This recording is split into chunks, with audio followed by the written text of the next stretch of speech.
Halo guys, gimana nih kabarnya? Pastinya baik dan selalu bahagia ya.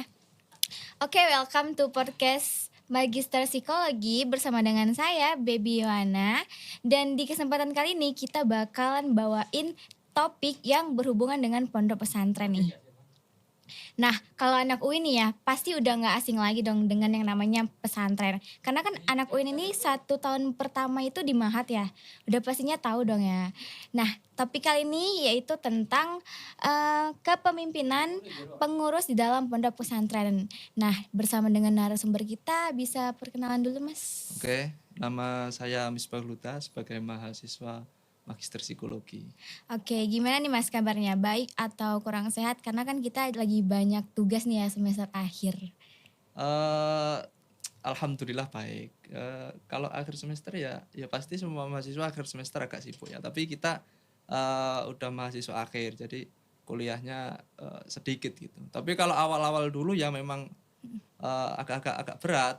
Apalagi transisi dari S1 ke S2 ini memerlukan penyesuaian yang luar biasa gitu. Terus selain kuliah, kegiatan Mas Huda apa aja nih? Kalau saya setiap hari di pondok pesantren, Oh. tapi saya itu ikut temen kadang di bengkel karena memang kegiatan di Malang memang kadang di bengkel, tapi fullnya saya di pesantren. Oke, kalau boleh tahu Mas Huda nih udah berapa lama nih mondoknya? Saya mondok itu dari SMP, kelas 1 SMP itu sudah mondok. Jadi kalau dihitung tahun mungkin ya 12 tahun karena saya di sini di Malang hampir 6 tahun, hampir 7 tahun, Bang. Oh, udah lama banget ya ternyata. Dan tentunya ada banyak pengalaman ini ya. Oke, jadi masalah utama ini apa nih Mas? Jadi terkait dengan kepemimpinan pengurus pondok pesantren, saya pernah penelitian itu pada tahun 2021. Itu menyinggung tentang kepemimpinan di pondok pesantren, utamanya di pengurus. Jadi seorang santri itu yang tidak taat terhadap peraturan atau bahkan ia tidak loyal terhadap pondok pesantren itu dikarenakan karena pengurusnya. Ada perbedaan perilaku antara kepengurusan dengan yang sesungguhnya gitu. Jadi seakan-akan pengurus ini menggunakan wewenangnya itu dengan sewenang-wenang, sehingga penelitian saya itu mendapatkan hasil bahwa tidak semua santri itu yang tidak taat dalam artian loyalitas, karena saya ambil ketaatan dan kepatuhan itu diambil dari loyalitas karena berkaitan dengan tanggung jawab dan lain-lain gitu loh. Jadi katakan kalau orang Jawa katakan santri itu ndablek, itu bukan karena dirinya sendiri, tapi melainkan ada pengaruh daripada pengurus itu gitu. Kalau definisi kepemimpinan itu apa sih Mas?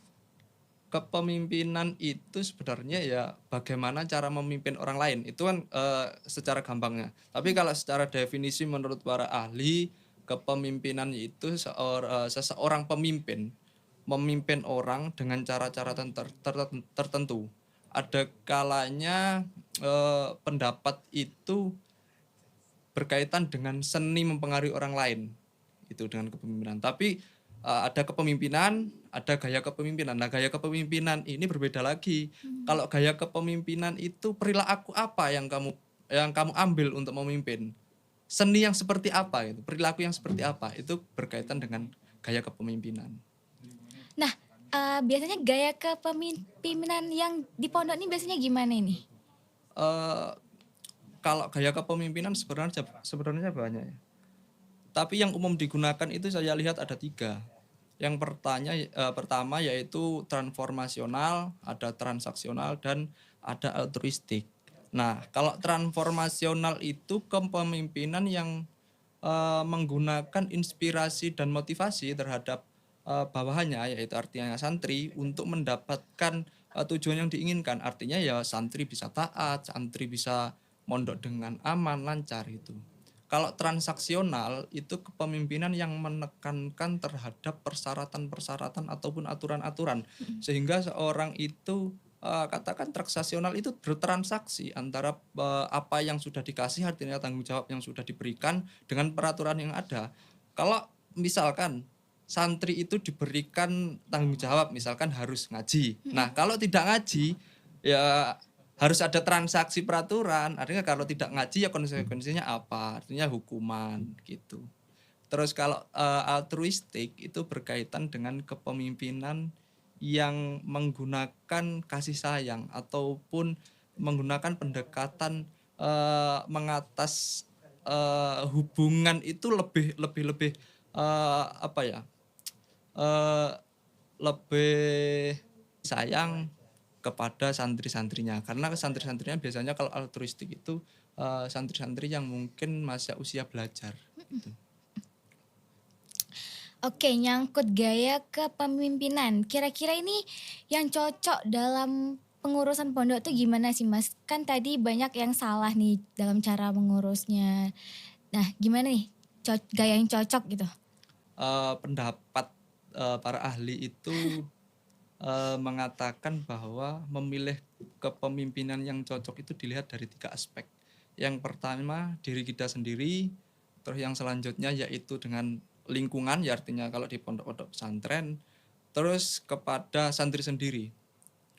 Nah, sudah dari lihat di situ, nah setiap kepemimpinan ini memiliki kelebihan dan kekurangannya. Misal kalau kepemimpinan transformasional itu digunakan bagi pondok pesantren yang sudah memiliki nama tapi belum kuat terhadap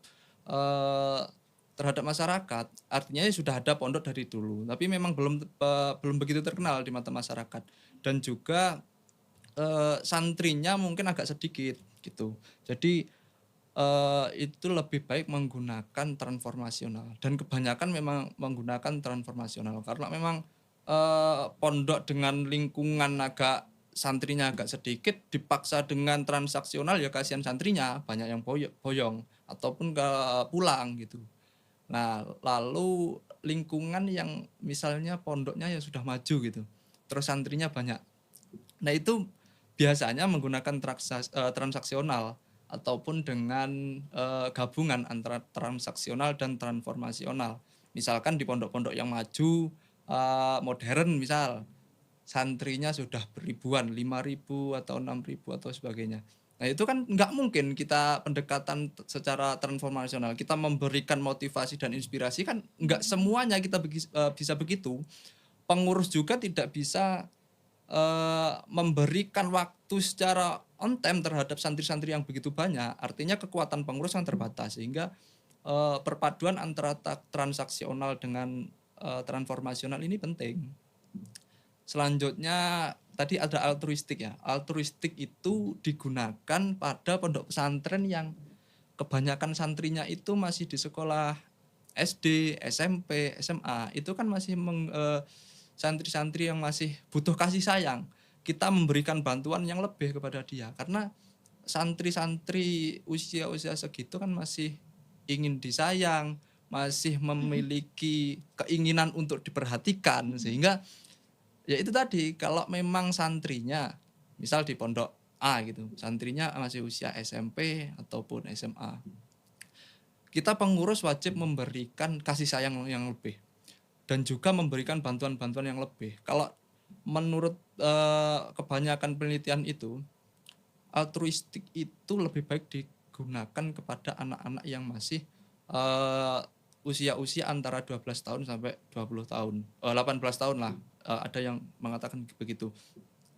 Karena usia-usia segitu itu masih dalam proses mencari jati diri, sehingga butuh kasih sayang, butuh bantuan daripada orang lain. Misalkan anak SMP butuh sesuatu, kan nggak mungkin dia mencari sendiri. Dia masih butuh pertanyaan-pertanyaan, butuh dampingan kepada orang lain. Ya kalau usia-usia segitu dicolne ya kalau bahasa Jawa. Oh ya gemberah dewe-dewe, kan rame terus ya nggak sesuai lah dengan pondok pesantren. Artinya dalam perkembangan itu nantinya dapat di pondok pesantren nantinya dapat terganggu, karena santri-santri itu membutuhkan kedekatan yang luar biasa dengan pengurus gitu. Oke nih teman-teman, gak terasa ya ternyata kita banyak banget dapat info tentang gaya memimpin di pondok gitu. Nah, Dan ternyata kita udah nggak kerasa nih, udah waktunya undur diri nih. Dan buat teman-teman yang jadi pemimpin dalam pondok, jangan lupa semangat dan pastinya jangan sampai salah dalam memakai caranya dalam memimpin. Nah, saya Baby Yona pamit undur diri. Sampai jumpa kembali. Assalamualaikum warahmatullahi